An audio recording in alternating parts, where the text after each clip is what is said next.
मैं आपको आज एस्थमा के बारे में बताना चाहूँगा। हेलो एवरीवन, मैं डॉक्टर आशीष अरोड़ा एपिटोम हॉस्पिटल से। मैं यहाँ पे सांस का डॉक्टर हूँ। हमारे देश में एस्थमा के बहुत सारे पेशेंट हैं, बट वो एस्थमा वर्ड सुन के ही घबरा जाते हैं। उनको लगता है कि एस्थमा मतलब ये डिसीज़ का इलाज है ही नहीं। ऐसा नहीं है। एस्थमा को हम बहुत आसानी से ठीक कर सकते हैं या उसको कंट्रोल कर सकते हैं अगर हम टाइम से इलाज कराएं। लोगों को लगता है कि इनहेलर लेंगे तो आदत पड़ जाएगी, भाप लेंगे तो आदत पड़ जाएगी। ऐसा नहीं है। जैसे हम किसी के आँख में इन्फेक्शन है तो आई ड्रॉप डालते हैं, वैसे ही लंग्स के लिए भी हमें ज़्यादातर लंग्स में दवाई डालनी पड़ती है जिससे उसका साइड इफ़ेक्ट ना हो।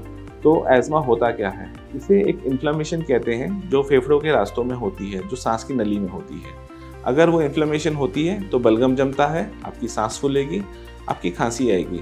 अगर हम उस इन्फ्लेमेशन को कंट्रोल कर लें कुछ दवाइयों के से तो आपको काफ़ी आराम रहेगा और हम एस्थमा को बड़े आराम से कंट्रोल कर पाएंगे।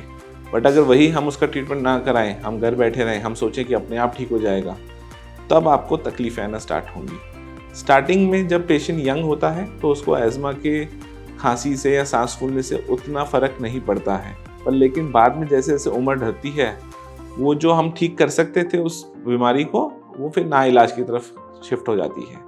इसलिए मेरा कहना ये है कि हमारे पास एस्थमा के काफ़ी सारे पेशेंट हैं और आप मानेंगे नहीं, पूरे वर्ल्ड में सबसे ज़्यादा एस्थमा की वजह से डेथ भी हमारे इंडिया में ही होती है, क्योंकि लोग मेडिसिन या अपना ट्रीटमेंट पूरा ढंग से नहीं लेते हैं। अगर हम इस चीज़ में पेशेंट को थोड़ा समझाएं कि हमारा इलाज एस्थमा के पेशेंट ठीक हो सकते हैं, तो आप मानेंगे कि हमारा जो number of death in our country काफ़ी कम हो जाएगी एस्थमा के पेशेंट्स की। एस्थमा के लिए हमारे पास नए नए ट्रीटमेंट्स भी आ चुके हैं। कभी कभी पेशेंट को सिर्फ दिन में एक बार इनहेलर लिया तो उससे भी काफ़ी अच्छा कंट्रोल किया जा सकता है। अगर हम टाइम टू टाइम अपने फ्लू वैक्सीन्स लगाएं और हम देखें कि हमारा खाना पीना ठीक है, हमारी डाइट अच्छी है, हम एंटीऑक्सीडेंट्स खाएं, हम विटामिन सी का पदार्थ की चीज़ें ज़्यादा खाएं, तो एस्थमा को काफ़ी हद तक कंट्रोल किया जा सकता है। कभी भी एस्थमा के पेशेंट को खांसी जुकाम हो या फीवर हो, उनको तुरंत अपने सांस वाले डॉक्टर को दिखा देना चाहिए, क्योंकि जितना जल्दी हम लंग्स को ठीक करेंगे उतना ही आपको रिजल्ट अच्छा मिलेगा और आपके लंग्स की लाइफ भी बेटर रहेगी। एक और चीज़ मैं बताना चाहूँगा, हमारे देश में काफ़ी सारे लोग एस्थमा को क्विक रिलीवर वाली मेडिसिन से ठीक करना चाहते हैं। जैसे कि कोई छोटी सी मेडिसिन ले ली, गोली खा ली, जो उनको टेम्परेरी रिलीफ देती है।